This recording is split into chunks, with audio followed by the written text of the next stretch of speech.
और हाँ, मेहमानों का खास ख्याल रखना। तुम जाओ बादाम का दूध और शरबत ले आओ। ठीक है।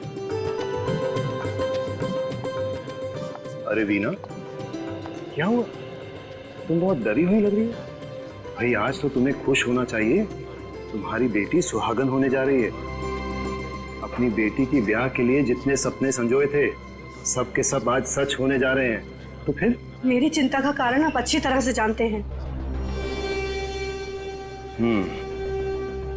मुझे भी इस बात की चिंता है, लेकिन तुम डरो मत। मैंने सबको चौकन्ना कर रखा है। 2 पहलवानों को बंदूकों के साथ सोनिका के कमरे के बाहर तैनात कर दिया है। इस विवाह में कोई अड़चन नहीं आएगी, मुझ पर भरोसा रखो। भगवान करे सब ठीक ठाक हो जाए और मेरी बेटी सोनिका के जीवन में कभी भी कोई अड़चन ना आए। आप क्या सोच रहे हैं? मीना, मैं सोच रहा था हमें सीआईडी की मदद ले लेनी चाहिए। एक बार तो उन्हें इत्तला कर देना चाहिए। हाँ, ये बिल्कुल ठीक कह रहे हैं आप। मैं अभी सीआईडी की ऑफिस जाता हूँ। लेकिन यहाँ पर सारी चिंता मत करो, यहाँ पर किसी को कुछ पता नहीं चलेगा।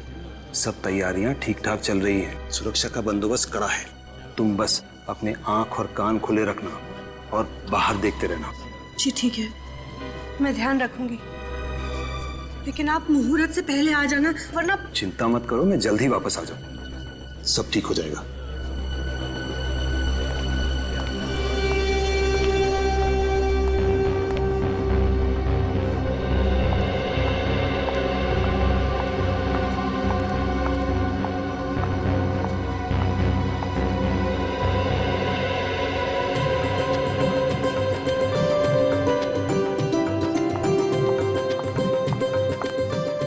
भगवान, ये टोकरी कौन यहाँ छोड़ गया है?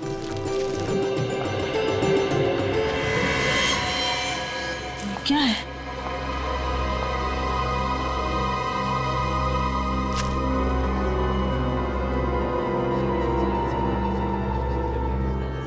ये खून?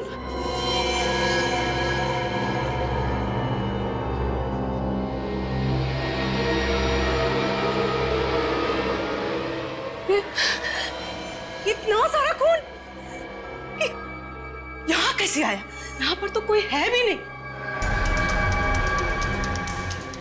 फंस क्यों रहा है? खींच क्यों नहीं रहा है?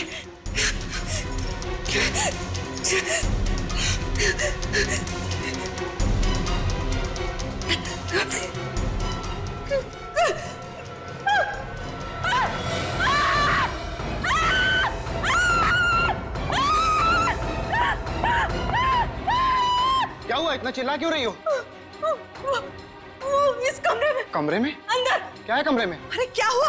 क्या हुआ? इतना शोर क्यों मचा रखा है? ये कह रही है कमरे में कुछ है। कमरे में कुछ है?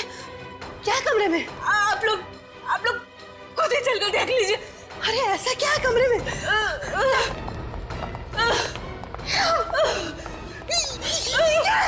ये खून कैसा? हाँ? किसका खून है? वो बिस्तर के पीछे। बिस्तर के पीछे? बिस्तर के पीछे क्या? ये भगवान! ये कैसा? हाँ? ये यहाँ कैसे है? क्या हुआ मालकिन? आप लोगों के होते हुए ये कैसे हो गया? हाँ? कैसे हो गया? मालकिन, हम तो अपनी जगह पर थे, हमें नहीं पता ये सब कैसे हुआ। एक मिनट। अगर आप लोग अपनी जगह छोड़कर आए तो फिर? हे भगवान! हटो मेरे रास्ते से! हटो! सर ये देखिए, उसकी बैंक की डिटेल्स और बाकी सारे फोटोग्राफ्स। ये देखो।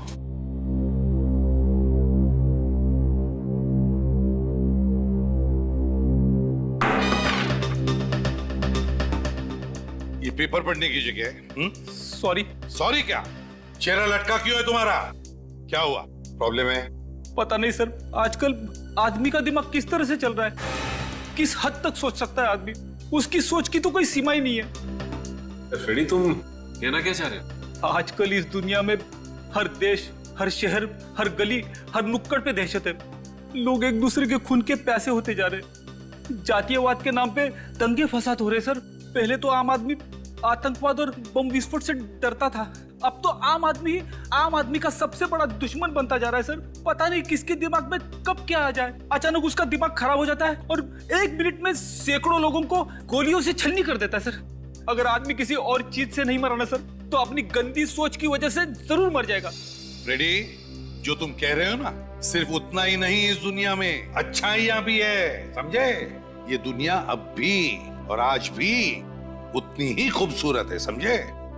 रो मत, हाँ?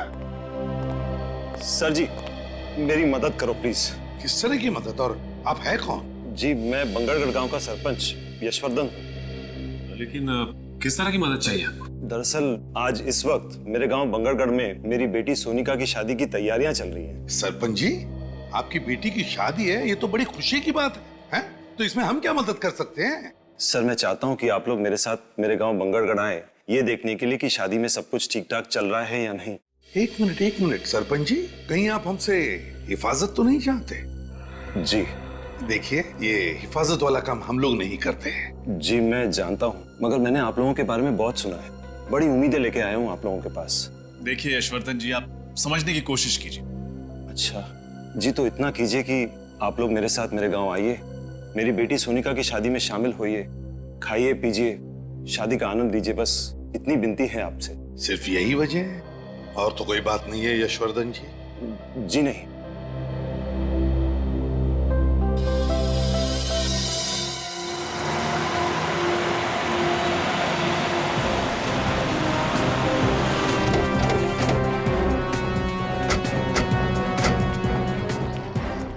आइए, अंदर आइए। चलिए।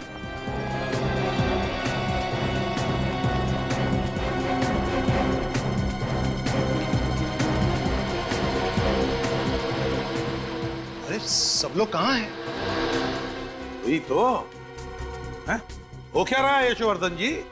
आप तो कह रहे थे कि शादी की तैयारियां चल रही है, फिर बाकी के लोग कहाँ हैं घर के? मैं भी यही सोच रहा हूँ सर, सब गए कहाँ? मेरा परिवार, रिश्तेदार, सारे मेहमान, कर्मचारी। जब मैं यहाँ से निकला था तो पूरे घर में चहल पहल थी। हे भगवान, मेरी बच्ची! ये आवाज, ये तो किसी की रोने की आवाज है। लगता है घर के पीछे से आ रही है, चलो देखते हैं। हाँ, ये आवाज घर के पीछे से ही आ रही है। हे भगवान, मेरी गैरहाजिरी में कहीं कोई अनर्थ तो नहीं हो गया? यहाँ से आइए। हे भगवान, यहाँ पर सोनिका! अरे हे भगवान! सोनिका, सोनिका, सोनिका, ये क्या हो गया? आपने आने में बहुत देर कर दी। हमारी बच्ची सोनिका में हमेशा के लिए छोड़कर चले गए। आप जरा प्लीज पीछे हटिए। सोनिका!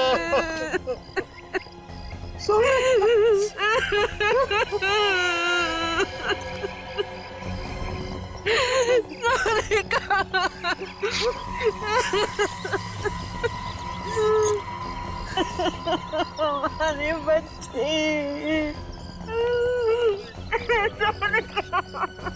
ऐसा लगता है किसी ने ऊपर से इसे धक्का दिया है। वही तो, सिर के पीछे वार करने के बाद फिर ऊपर से नीचे क्यों फेंका? इसका घाव काफी गहरा है, ऐसा लगता है किसी ने किसी भारी चीज से मारा है। वही तो, लेकिन एक बात समझ में नहीं आ रही है, सिर के पीछे इतनी जोर से भारी चीज से वार करने के बाद फिर ऊपर से नीचे क्यों फेंका?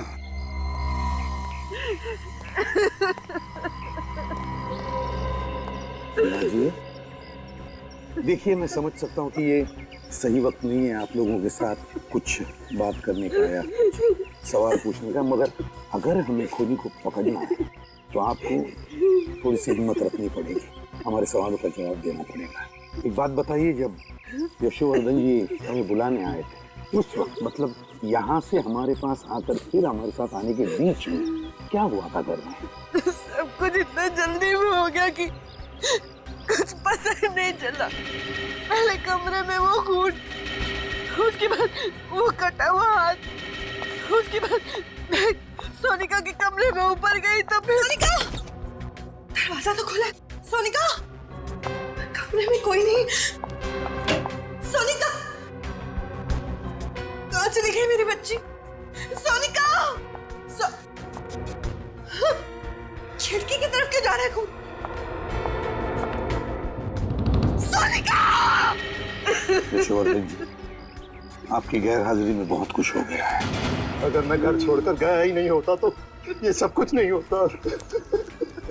हम आपका दुख समझ सकते हैं।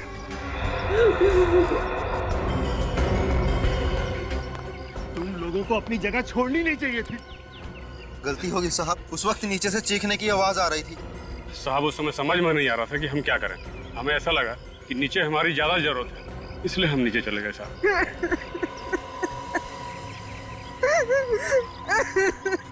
वीणा जी, क्या आप हमें वो जगह दिखा सकती है जहाँ पर वो खून और हाथ मिला? प्लीज। जी। इस तरफ से। ये रखो।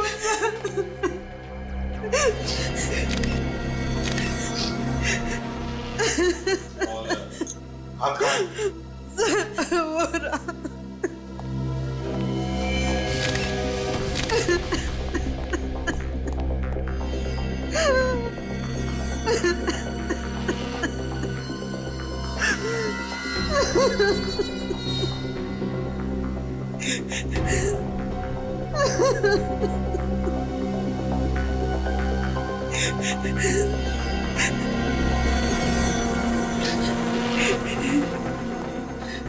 वीणा जी, यशोवर्धन जी, ये हाथ और ये खून दोनों भी नकली है। ये सब कुछ नकली है? जी हाँ, नकली है। सर लेकिन ये नकली हाथ और नकली खून यहाँ पे क्यों डालेगा कोई? सचिन, ये जो खूनी है ना, इसने जानबूझकर ये नकली हाथ और ये नकली खून इस कमरे में डाल दिया, ये सोचकर कि इसे देखते ही इस शादी से भरे घर में भगदड़ मच जाएगी, हंगामा हो जाएगा और सारे लोग यहाँ पर इकट्ठे हो जाएंगे, यहाँ तक के पहलवान भी।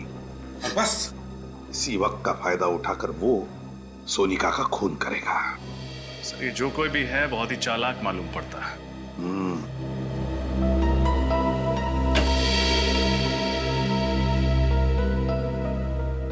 लगता है खूनी पीछे के दरवाजे से अंदर आया है। हाँ सच। अच्छा ये बताइए कि जब आप कमरे के अंदर आई तो क्या दरवाजा खुला हुआ था? हाँ साहब, खुला हुआ ही था। लेकिन उसे अंदर आते हुए किसी ने देखा कैसे? तो किसी ने तो देखा होगा। मैंने तुम लोगों को कितनी बार कहा था कि घर के सारे खिड़की दरवाजे हमेशा बंद रखो। यशोवर्धन जी प्लीज, आप जरा शांत हो जाइए और चलिए हमें सोनिका का कमरा दिखाइए। ये रहा कमरा। माय गॉड,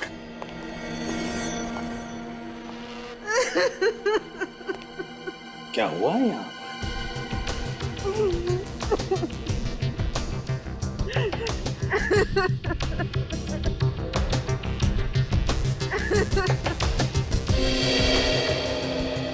ये क्या है?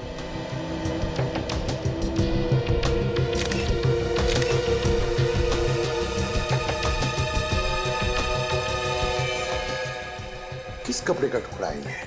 ये तो मेरी बेटी सोनिका की साड़ी का टुकड़ा है। माय गॉड, सोनिका की साड़ी का टुकड़ा। लगता है खूनी ने सोनिका को यहाँ इस खिड़की में से नीचे फेंक दिया और बेचारी नीचे गिरते वक्त उसकी ये साड़ी उस खिड़की में अटक गई और ये कपड़े का टुकड़ा वहां मिल गया।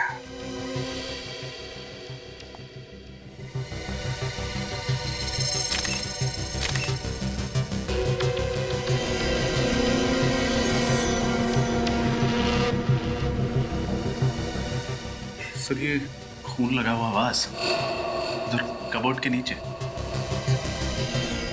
खून लगा हुआ वाज। मीना जी, क्या ये वाज आपके घर का है? नहीं सर, ये हमारे घर का नहीं। नहीं जी नहीं। तो इसका मतलब है खूनी ये वाज बाहर से लेकर आया और फिर इसी वाज से सोनिका के सिर पर पीछे से वार कर दिया। हे भगवान, हम गांव वालों से क्या गलती हो गई? ये कैसा श्राप दे दिया तूने? हमारी बेटी को भी खा गया ये श्राप। एक मिनट यशोवर्धन जी, क्या कहा आपने? श्राप? कैसा श्राप? किस श्राप की बात कर रहे हैं आप यशोवर्धन जी? होता क्या है इस श्राप से, जरा बताइए। इस श्राप की वजह से जिस दिन हमारे गांव में किसी भी लड़की की शादी होती है, उसी दिन उस लड़की की मौत हो जाती है। ऐसा होता है इस श्राप से? कब से सिलसिला चल रहा है इस श्राप का? ये कई सालों से। इस श्राप की वजह से हमारे गांव में किसी भी लड़की को शादीशुदा जिंदगी का सुख नसीब नहीं होता। हमारे गांव में हर पिता, हर भाई डर डर के जीता है। आप लोग सच में श्राप जैसी चीजों पर यकीन करते हैं? जी। ये बिल्कुल सही कह रहे हैं। हमारे गांव में इस तरह की वारदातें कई सालों से हो रही हैं। हाँ साहब, सरपंच जी बिल्कुल सही कह रहे हैं। हमने कई बार देखा है दुल्हनों को अपनी नजरों के सामने दम तोड़ते हुए। ये आप लोग किस तरह की बातें कर रहे हैं? आज के जमाने में इस तरह की बात कोई मानता है क्या? देखिए, आप लोगों की सोच आपकी जगह सही है और हमारी सोच हमारी जगह सही है। किसी भी सोच को सही या गलत करार नहीं दिया जा सकता। अच्छा चलो, मान लिया, लेकिन ये जो भी श्राप वाप है, इसकी वजह क्या है? क्या है वजह इसके पीछे? ये एक रहस्य है जिसके बारे में किसी भी गांव वाले को कुछ पता नहीं। कोई भी नहीं जानता, और फिर भी आप लोग विश्वास कर रहे हैं इस पर, हैं? यशोवर्धन जी, आपसे एक आखिरी सवाल पूछता हूं मैं। अगर आपका इतना विश्वास है इस श्राप पर, तो फिर आपने अपनी बेटी की शादी इसी गांव में क्यों की? कहीं और जगह जाकर करवा देते? बताइए। हम कभी नहीं करना चाहते थे, लेकिन सोनिका की जिद थी कि अगर उसकी डोली उठेगी तो इसी गांव से, इसी घर से उठेगी। उसकी जिद के आगे हमें झुकना पड़ा और हमने शादी की तैयारियां भी शुरू कर दी। हमने उसे बचाने की हर कोशिश की, लेकिन ये श्राप हमारी बच्ची को निकल गया। नहीं वीणा जी, देखिए, ये श्राप वाप कुछ नहीं होता, सब झूठ है ये। मेरी बात पर यकीन कीजिए, इसके पीछे कोई और है, कोई ऐसा शख्स जो सालों से आप में दहशत फैला रहा है इस श्राप के आड़, समझा? और हमें यही पता लगाना है कि है कौन ये, और हम पता लगा कर रहेंगे ही।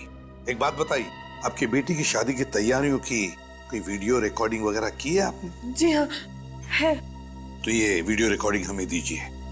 और सचिन, पता लगाओ इस गांव में ऐसी कितनी लड़कियां हैं, कितनी दुल्हनें जिनकी इस तरह की मौत हुई है, और उनके बारे में पूरी जानकारी निकालो। सर, मिल गया सचिन जानकारी, सीडी सब कुछ? हाँ सर, सीडी भी मिल गई है और शादी की जानकारी भी। वेरी गुड, लगाओ सीडी जल्दी। दया, कुछ तो जरूर पता चल जाएगा सारा चक्कर क्या है। सर, मुझे तो लगता है ये सारे खून उसी श्राप की वजह से हो रहे। चुप रहो फ्रेडी। फ्रेडी, आइंदा अगर श्राप शब्द तुम्हारे मुंह से निकला ना, तो समझ लेना कि तुम्हारी हमेशा के लिए ट्रांसफर इस बांगड़गढ़ में हो। नहीं सर, ऐसा मत करना सर। चुप। आइंदा ये शब्द तुम्हारे मुंह से निकलना नहीं चाहिए। कौन सा? श्राप। हाँ।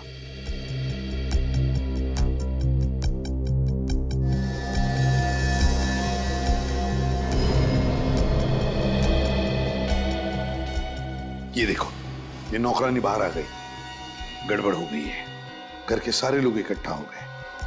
नौकरानी कुछ कह रही है।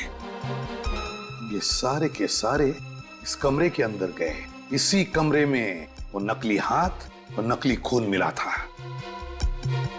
कोई दोनों पहलवान भी आ गए, चौकीदार ये भी अंदर गए। इसका मतलब है घर के सारे लोग इस कमरे के अंदर हैं। ये कौन है?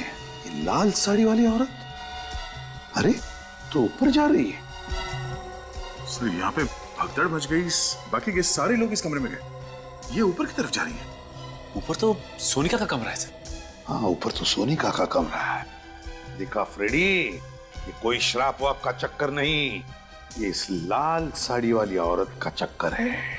दया, कहीं ऐसा तो नहीं कि सोनिका का खून इस लाल साड़ी वाली ने ही किया है? सर, रिवाइंड करना सर।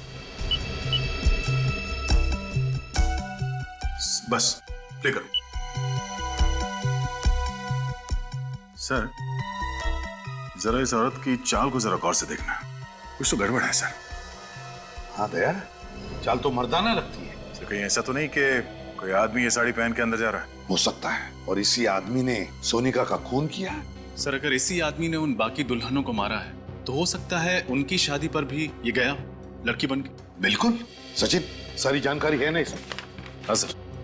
लेकिन सर, शादी की डेकोरेशन करने वाले तो सारे लोग अलग थे, यहाँ तक कि केटरर भी अलग, और तो और शादी में जो मेहमान आए थे वो भी अलग है। एक शादी में जो आया वो दूसरी में नहीं है। अच्छा, पांचों शादियों में सारे के सारे लोग अलग अलग थे, यहाँ तक कि मेहमान भी।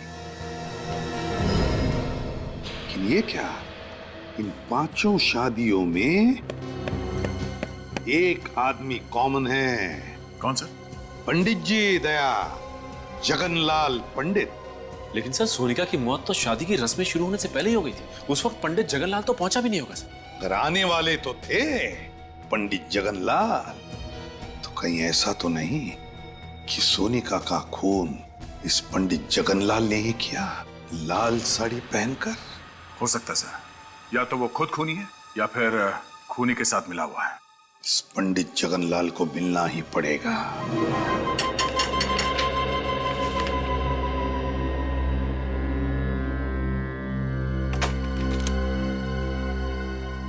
आप लोग सीआईडी से है ना?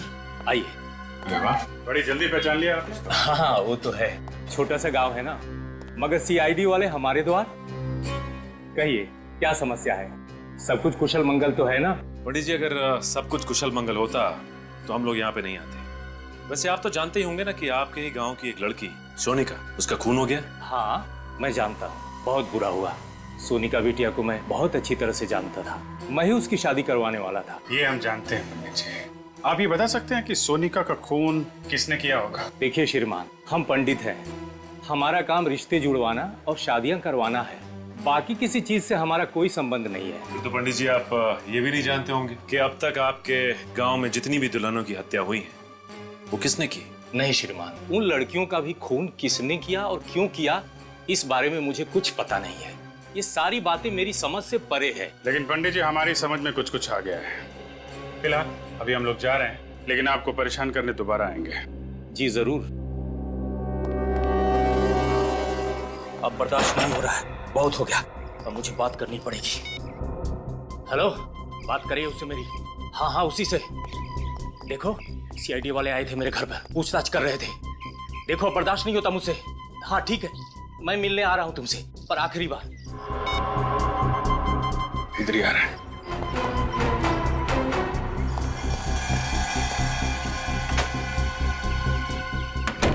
हे प्रभु, रक्षा करना मेरी। ये किस धर्म संकट में डाल दिया।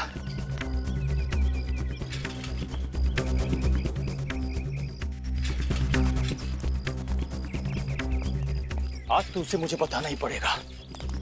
एक पंडित के घर में सीआईडी, और इस सालों की कमाई इज्जत खाक में मिल जाएगी। समझ जा पंडित, मैं तो उससे मिलना ही नहीं चाहता हूँ।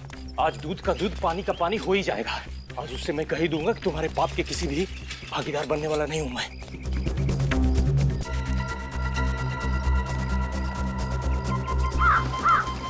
अभी तो यही था सर, अचानक गायब हो गया। उसे कहीं नजर नहीं आ रहा है। देखो यहीं कहीं आसपास छुपा होगा। सर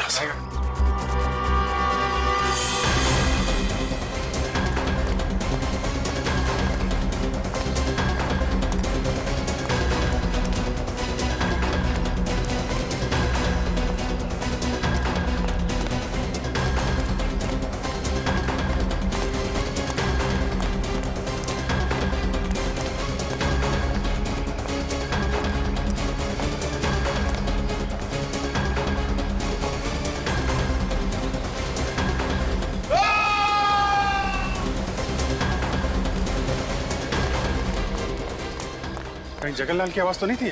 सर आवाज यही कहीं से आई। इस तरफ। अरे यहाँ तो भीड़ जमा है। जगनलाल के साथ? एक्सक्यूज मी, प्लीज हटिए, प्लीज हटिए हटिए हटिए, हमें तहकीकात करने दीजिए। और हाँ, किसी भी चीज को हाथ मत लगाइएगा। हे भगवान, इस शापित गांव के एक लौते पंडित को भी आपने उठा लिया। अब क्या होगा हमारा? कल ही तो इन्हें मैं मंदिर के बाहर मिला था। सर खूनी ने चाकू पीठ में लगा छोड़ दिया है। सर लगता है खूनी ने चाकू फेंक के मारा होगा और भाग गया। अजीब सी बात है सर, एक गांव के पंडित को कोई क्यों मारना चाहेगा? अजीब बात तो इस गांव की हर एक चीज है, एक के बाद एक खून होते जा रहे हैं। पर खूनी इतनी जल्दी जगनलाल को मार के कहां भाग गया? लेकिन आसपास चेक करो जरा। हटिए हटिए। सर कहीं ऐसा तो नहीं कि जगनलाल जिस आदमी से फोन पे आखिरी बार बात कर रहा था उसी ने इसे बुलाया यहाँ पे और मार दिया?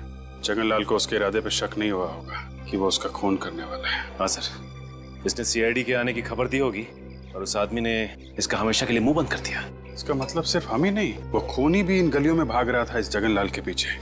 मौका पाते ही उसने चाकू मारा और भाग गया। हाँ सर, ये जो कोई भी है काफी चालाक आदमी है। सर, हाँ सर आसपास कुछ भी नहीं मिला। अच्छा, इसका थैला चेक कर लेना।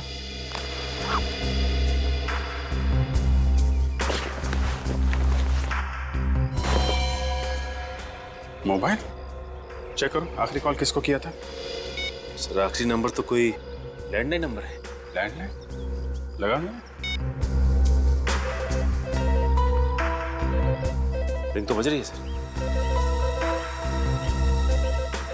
सर घंटी यहाँ भी बज रही है कहीं पे। कट करना, फिर से लगा।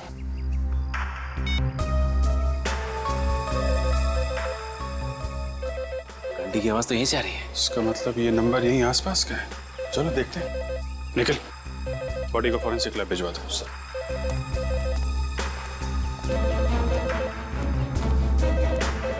आवाज यहीं से आ रही है।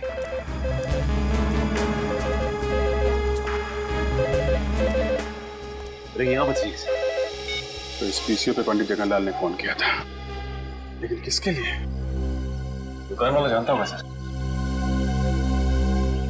दुकान वाला कहीं नजर नहीं आ रहा। दुकान खुली छोड़कर कहाँ जा सकते हैं? सचिन, गांव में ऐसा ही होता है, लोग एक दूसरे पे भरोसा करते हैं। हाँ सर, लेकिन अब पता कैसे लगेगा कि जगनलाल ने किसके लिए फोन किया था यहाँ पे? जी साहब, कुछ ये साहब। तुम इस दुकान के मालिक हो? हाँ साहब। ये दुकान छोड़ के कहाँ चले गए थे? साहब वो घर पे गया था साहब। घर पे गए थे। यहाँ बगल में पंडित जगनलाल का खून हो गया और तुम घर पे क्या कर रहे थे? क्या साहब, पंडित जी का खून हो गया साहब? कितनी देर हुई दुकान छोड़ के गए? साहब 5 मिनट पहले गया था साहब मैं। 5 मिनट पहले? हाँ साहब। अच्छा ये बताओ कि 8-10 मिनट पहले यहाँ पे किसी का फोन आया था क्या? हाँ साहब, थोड़ी देर पहले पंडित जी का फोन आया था मनीष बाबू के लिए साहब। मनीष बाबू? कौन है ये मनीष बाबू? साहब वो जो घर दिख रहा साहब, साहब वहीं पे रहता साहब वो। अच्छा, मनीष। ये मनीष बाबू का फोन अक्सर यहाँ पे आता रहता है क्या? हाँ साहब, उन्होंने बोल के रखा साहब कि जब भी उनका फोन आया तो उनको बोल देना, तो बोल देता था साहब मैं। कि उनके पास खुद का फोन या मोबाइल नहीं है क्या? नहीं साहब, जहाँ तक मैंने देखा है उनके पास खुद का मोबाइल फोन नहीं है साहब। जब भी फोन करना होता साहब वो मेरे पास ही आते साहब। अभी होंगे मनीष बाबू घर पे? हाँ साहब, ज्यादातर वो घर पे रहते साहब। क्या दिखाओ घर किधर? चलिए साहब। साहब यही है मनीष बाबू का घर साहब। यहाँ पे तो ताला लगा हुआ है। जगनलाल का खून करके फरार हो गया। ये आदमी हाथ कैसे लगेगा सर? एक काम करते हैं, घर की तलाशी लेते हैं। खोलो ताला।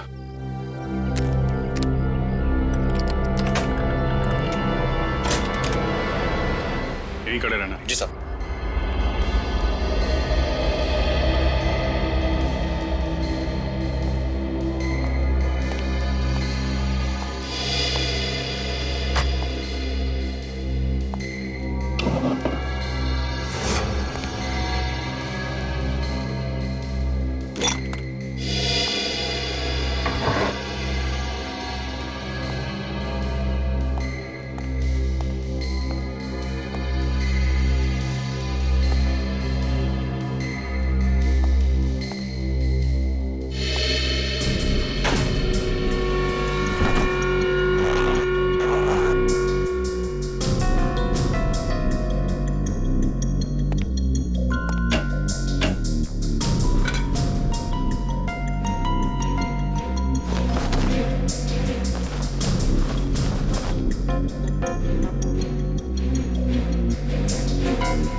हाँ सचिन, सो ये देखिए, ये साड़ी। ये साड़ी? ये तो वही साड़ी है ना जो सोनिका के कातिल ने पहनी थी। हाँ सर, और हमने फुटेज में ये भी देखा था कि एक आदमी इस साड़ी को पहन के सोनिका के कमरे में घुस रहा था। इसका मतलब मनीष ने सोनिका का खून किया है। उसने पंडित जगनलाल का भी खून किया है। कहीं ऐसा तो नहीं था इस गांव में जितनी दुल्हनों की हत्याएं हुई हैं, इन सब के पीछे ये मनीष ही है। एक काम करो, देखो और कुछ मिलता है क्या।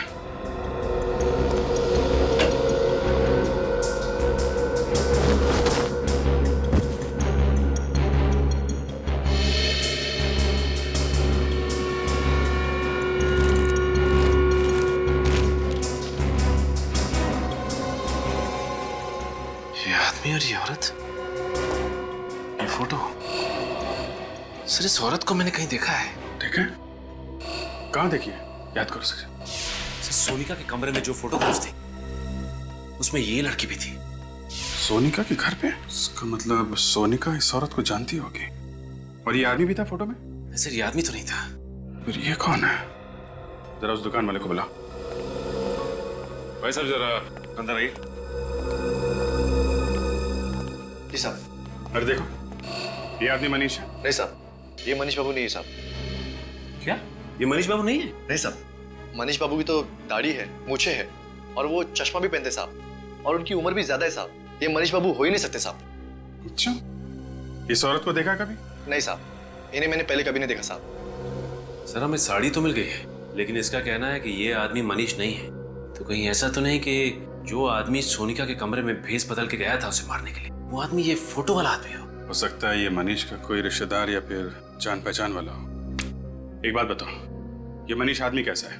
मनीष बाबू को इस गांव में आए हुए 1 साल हुआ है। मैं उनके बारे में इतना कुछ नहीं जानता साहब। वो यहाँ पे अकेले रहते थे या इनके साथ कोई और भी रहता था? हाँ साहब, अकेले रहते थे साहब। अकेले? हाँ साहब। किसी को देखा यहाँ पे आते जाते उनसे मिलते? नहीं साहब, मैंने किसी को उनके घर पे आते जाते नहीं देखा साहब। ठीक, तुम जा सकते हो। अगर इस औरत की फोटो यशवर्धन के घर में है तो यशवर्धन इस औरत के बारे में जरूर जानता होगा। चलो यशवर्धन से मिलते हैं।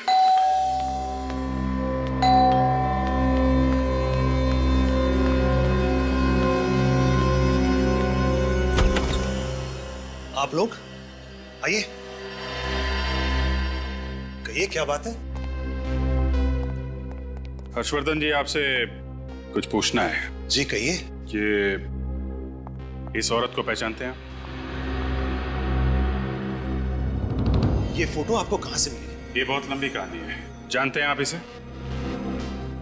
जी, इसे कैसे भूल सकता हूं मैं। इसी की वजह से तो हमारे खानदान की इतनी बदनामी हुई।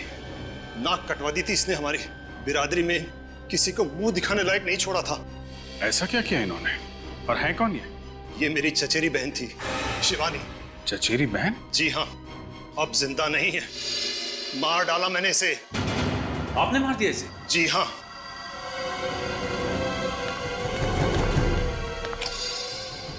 इसी बंदूक से मारा था मैंने उसे 15 साल पहले।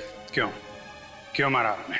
शिवानी को धीरज से प्यार हो गया था और धीरज हमारी बिरादरी का नहीं था। और धीरज ये है? जी हाँ, यही है धीरज। इसी को लेकर आई थी यहाँ, मुंह काला करके, लाल टीका लगवाने, हमारा आशीर्वाद लेने। बाबा, ये धीरज है। इससे शादी करके मैं अपनी पूरी जिंदगी इसके साथ बिताना चाहती हूँ। शिवानी, इसे जीवन बिताना नहीं, जीवन बर्बाद करना कहते हैं। ये क्या कह रहे हैं आप? बेशरम, तू हमारे खानदान का नाम बर्बाद करना चाहती है? बाबा, आप कैसे सोच सकते हैं कि मैं ऐसा कोई कदम उठा सकती हूँ? बाबा, धीरज बहुत अच्छा लड़का है, आपको भी बहुत पसंद आएगा। बाबा, मैं तेरी हिम्मत कैसी हुई ऐसी बात करने की? अगर मुझे पता होता कि तू हमारे खानदान का नाम इस तरह रोशन करेगी तो मैं तुझे पैदा होते ही मार देता। बाबा, आप मुझसे ऐसे कैसे बात कर सकते? मैंने कभी सोचा भी नहीं था कि आप मुझसे इतनी घिनौनी बात करेंगे। तू मुझे समझाने की बात कर रही है? अरे समझना तो तुझे चाहिए बाबरी। हमारे खानदान में, हमारी जाति में, हमारी बिरादरी में बाहर के किसी लड़के से ना किसी ने शादी की है और ना कोई कर पाएगा। भैया, भैया आप कुछ समझाइए ना बाबा को। शिवानी, तुमने जो कुछ किया गलत किया। भैया, आप भी? हाँ, ये भी। हम सब तेरे खिलाफ हैं। सब अंधे हो चुके, आप सब अंधे हो चुके। आपके अहंकार और अंधविश्वास ने आपको अंधा कर दिया है। बाबा, धीरज दूसरी बिरादरी का हुआ तो क्या हुआ? वो अच्छा इंसान नहीं हो सकता। बाबा, मैं आपसे विनती करती, हमें अपना आशीर्वाद दे दीजिए। हमें अपना आशीर्वाद दे दीजिए। कभी नहीं, जब तक मैं सलामत हूँ कभी नहीं। लेकिन बाबा, वो शिवानी, इनके सामने अपने आंसू बहाने से कोई फायदा नहीं। चलो। बाबा, धीरज वो शिवानी, इनको अगर हमारी बात नहीं मानी तो ना सही, इनके आशीर्वाद के बिना हम अपनी नई जिंदगी शुरू करेंगे, अपना नया घर बसाएंगे। चलो। लेकिन कहीं नहीं जाओगे तुम। देखिए, आप लोग हमारा कुछ नहीं बिगाड़ सकते। शिवानी अब बालिग है। चलो शिवानी। बस, मैं कहता हूं चलो। अब बहुत हो चुका। यशवर्धन, बंदूक लेकर आओ। ये क्या कर रहे हैं आप? यश नहीं, शिवानी आपकी बहन है। छोड़ो मुझे। गोली चलाओ, चलाओ गोली। यशवर्धन, चलाओ गोली। धीरज, धीरज। यशवर्धन, हर्षवर्धन, लाशों को ठिकाने लगा दो। पिताजी के दबाव में आके मार दिया मैंने इन दोनों को। और इसी वजह से मैंने इन्हें आज तक माफ नहीं किया। ऑनर किलिंग, इस तरह किसी की जान लेने में कैसा सम्मान? क्या मिलता है आप लोगों को ये सब करके? सचिन, गन ले लो इनके। लाइए, ज्यादातर लाइए। अरेस्ट करें सर? गिरफ्तार तो करेंगे ही। जो गुनाह इन्होंने किया है उसकी सजा तो इन्हें भुगतनी ही पड़ेगी। सचिन, इस धीरज की फोटो मनीष के घर में है, कुछ समझे? हाँ सर, इसका मतलब मनीष और धीरज एक दूसरे को अच्छी तरह से जानते थे, दोस्त थे एक दूसरे के, और धीरज की जान का बदला लेने के लिए मनीष ने इनकी बेटी सोनिया को मार दिया। जल्द से जल्द इस मनीष को ढूंढना होगा। दया, ये धीरज मरा है और मनीष जिंदा है, और मरे हुए धीरज की फोटो मनीष के घर में हमें मिली। ये कैसे? कुछ ना कुछ तो चक्कर है दया, कुछ ना कुछ तो गड़बड़ है। कैसी गड़बड़ सर? दया, फोटो में जो दिख रहा है ना, उसे नहीं देखते। जो फोटो में नहीं दिख रहा है उसे ढूंढने की कोशिश करते हैं, उसे ढूंढने की कोशिश करते हैं। क्या मतलब सर? मतलब अभी पता चल जाएगा रजत, अभी पता चल जाएगा। फ्रेडी, स्केच आर्टिस्ट को लेकर आओ, और सचिन, बांगड़गढ़ के पीसीओ वाले को लेकर आओ, उस पीसीओ वाले को जिसके पीसीओ पर मनीष को फोन आया करते थे। दया,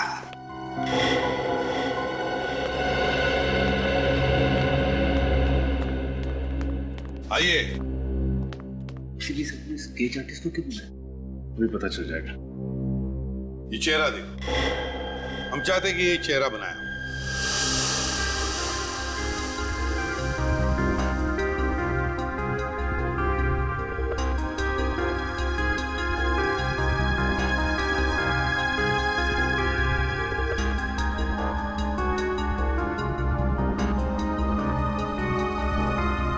वाह, बढ़िया है।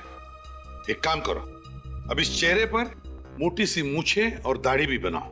हाँ? एक मिनट मत बनाइए, ये चेहरा ऐसे ही रहने दीजिए। इस दूसरे पेपर पर बिल्कुल ऐसा ही चेहरा बनाओ, ऐसा ही चेहरा, लेकिन थोड़ा उम्र में ज्यादा, एक 10-12 साल, और फिर उस चेहरे पर मूछें दाढ़ियां लगाओ। जी। हाँ? हाँ। और हाँ, चश्मा भी चाहिए उसे, मोटा सा, ठीक है, काले फ्रेम वाला।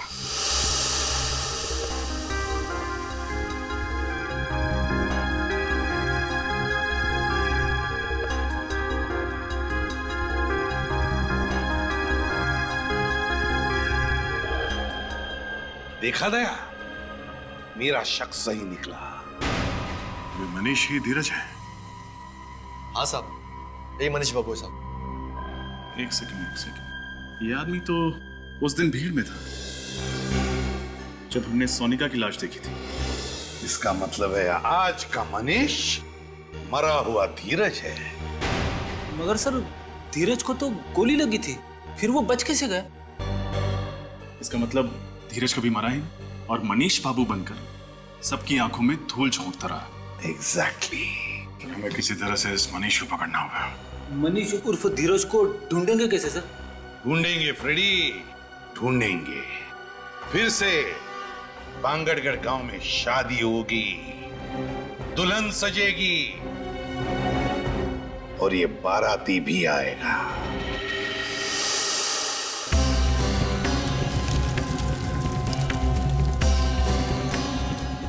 रजत, तैयार रहना, वो आएगा। दुल्हन को मारने जरूर आएगा। दुल्हन को हम आज तक नहीं आने देंगे सर, आप फिक्र मत कीजिए, उसके आगमन के लिए हम पूरी तरह तैयार हैं।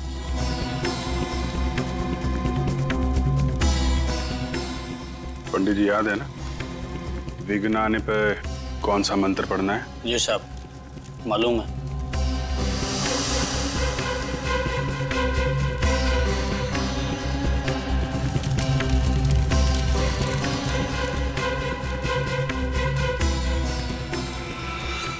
अरे, ये बिजली को क्या हुआ? खूनी आ चुका है। रजत, तैयार रहना। ये बिजली नहीं, कुछ और ही है। सही कहा तुमने, हमारे गांव के दुल्हनों पर किसी तरह का श्राप लगा है। ये बिजली उस श्राप की वजह से ही गई है। हाँ, ये श्राप कहीं हमें भी ना ले डूबे। हाँ, यहाँ से भाग जाने में हमारी समझदारी है। हमें शादी में आना ही नहीं चाहिए था। चलो यहाँ से। हाँ चलो। एक्सक्यूज मी, एक मिनट। कहाँ जा रहे हैं आप लोग? कोई भी कहीं नहीं जाएगा, बाहर नहीं जाएगा कोई भी। आप लोग यहीं रुकिए प्लीज, कहीं मत जाइए। देखिए हमें जाने दीजिए, हम लोग मरना नहीं चाहते। कुछ नहीं होगा, हम लोग यहाँ पर है ना। आप लोग प्लीज कोई बाहर नहीं जाएगा, यहीं रुकिए। साहब अभी तक वो नजर नहीं आया। तुम घबराओ मत, मैं देख के आता हूँ क्या हुआ है। रुकिए प्लीज।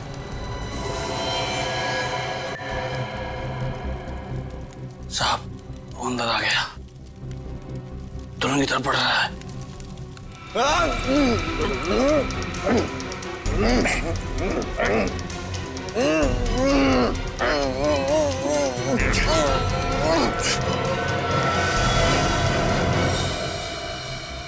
अरे तुम दुल्हन नहीं हो?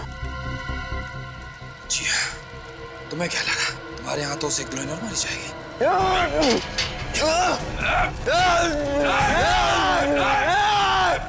आगे मत आना, जला दूंगा, जला दूंगा, जला दूंगा, सबको जला दूंगा, जला दूंगा, जला दूंगा, सबको जला दूंगा, मैं जला दूंगा, जला दूंगा, मैं जला दूंगा।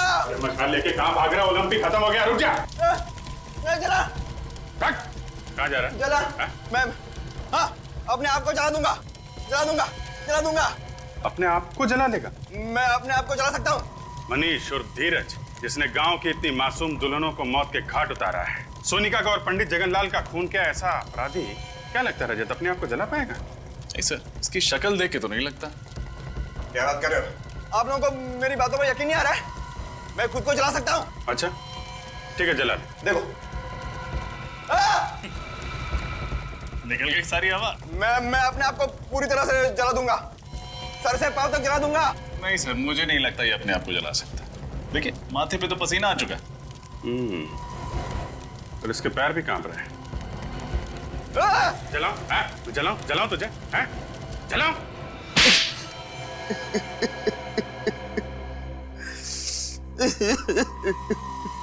मनीष उर्फ धीरज, बताओ क्यों किया तुमने ये सब? इसका जवाब तो मैं पिछले 15 सालों से ढूंढ रहा हूँ। एक भाई अपनी बहन को कैसे मार सकता है? एक बाप अपनी बेटी की खुशियों का गला कैसे घोट सकता है? क्यों दो प्यार करने वालों को लोग जीने नहीं देते? मैं अपनी शिवानी के साथ आशीर्वाद लेने उसके घर गया था और मिला क्या? धीरज, धीरज! तुम बच कैसे गए? जिसको राम राखे उसको कौन चाखे। एक गांव वाले ने यशवर्धन और हर्षवर्धन को मुझे और शिवानी की लाश को ठिकाने लगाते हुए देख लिया था जंगल में। उसी ने मुझे बचाया। कई सालों तक मैं बेहोश था और जब होश में आया तो मुझे शिवानी की मौत की खबर मिली और मैं गुस्से से पागल हो गया और मैंने सोचा कि मैं बदला लूंगा। बदला लेने के लिए तुमने पांगड़गढ़ गांव की सारी दुल्हनों को मार दिया। हाँ, और इसी वजह से गांव वालों के मन में श्राप का डर और भी गहरा होता गया। हाँ, आप लोगों की वजह से मुझे बहुत परेशानी हुई, लेकिन मकसद तो पूरा करना ही था। इसलिए औरत के भेष में यशवर्धन के घर के बेडरूम के पीछे के दरवाजे से मैं अंदर गया, नकली हाथ और नकली खून रखा, मेहमानों में शामिल हो गया और जब तमाशा हुआ तो पहलवान नीचे आ गए और मैं सोनिका के रूम में दाखिल हो गया।